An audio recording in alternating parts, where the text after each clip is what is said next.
Hey friends, Mr. Bowtie here. Today I want to talk about QR codes. QR codes are a great way to get people to a certain link or website that you want to take them to. And back in 2022 or early 2022, Google released an awesome update that helps you do that. So here I have just a YouTube video pulled up, right? It could be any website using Google Chrome. And over here in the Omnibox over on the right-hand side, there is a share this page button. When I click on it and come down, you'll see it says create QR code. I can create a QR code right there. And there's even a download button to save that image, put it on your website or somewhere else that you want to get people or print it off on a sheet of paper. But one thing I haven't seen for education is how do you get, as a teacher, how do you get your list of student links, right, and create a QR code for their project? So, for example, if your students are doing an Adobe Express video and you want to get this copy link, right, but I want to make a QR code for all of my students. I mean, yes, it kind of be tedious to go ahead and paste that in, right, to Google. Here comes the page, and there is that create a QR code. But that will only keep track of it for one student, and that'd be kind of a pain for teachers to do it all the time. So I've created a Google Sheet that will help you create a QR code for all the students. And then even better, you can share this Google Sheet with all of your students, and they can do their work for you. I've even done this with second graders. So how I could do this is, or how what students would do is, teacher would put this in somewhere like Canvas or Google Classrooms, their LMS. I like Google Classroom because then I can say, here is this link and share it with all of my students. If not, you'd have to change the share permissions of your Google form or your Google Sheet and make sure that anyone with the link can edit.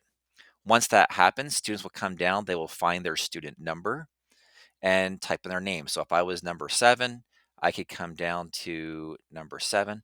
Let's hurry and add that little drop down. There we go. Find number 7. There it is. They'll click on number 7. You can use the arrow keys or something on your keyboard. They would type in their name. Perfect. And then they'll go over to the black number 7, right? This is where we'll add in our text or URL. So when I come back here, I can grab the URL. We'll teach the kids to copy it. You can use Control C if you're on a PC, um, and come back and paste it in right there. You notice that as soon as I paste in the URL, the QR code changes, which is awesome. Have all of your students go through and type in their name and add in their URL right there. Now the teacher has a full list of all their students who've completed the project or started the project, right? And has a QR code that will be attached with it. From here, the teacher can just print off this page or the sheet and cut these into strips. I'm going right horizontally. And one thing to note is make sure that you leave around your QR code a little bit of white space, even just a little bit. That way, if you accidentally trim a little bit of that QR code off, the black part, it won't work. Their pro tips, make sure you give your students, as you attach this QR code to a project, they can again put a video or an audio recording to, then just make sure that you like tape it on. I wouldn't put a glue stick behind it in case it adds little bumps or waves to it that could mess up the QR code. Laminating is a great idea too, maybe on some cardstock, because you don't want students folding or creasing somewhere on that QR code, bending the paper. That could also ruin your QR code. All right, last thing with this sheet, I did put in some protected ranges so that students should not be able to mess with the first row, row 1, as well as column D. So they can't delete by accident those QR codes. How I did that is under the Data tab and come down to Protected Sheets.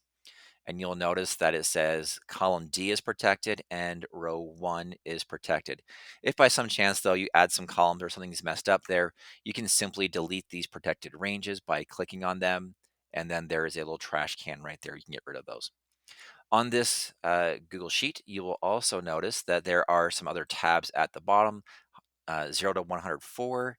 The 3 column, you can see I can put words in here. So if you want to take students to a certain word or a secret word of the day, they could scan the QR code and take them to a word.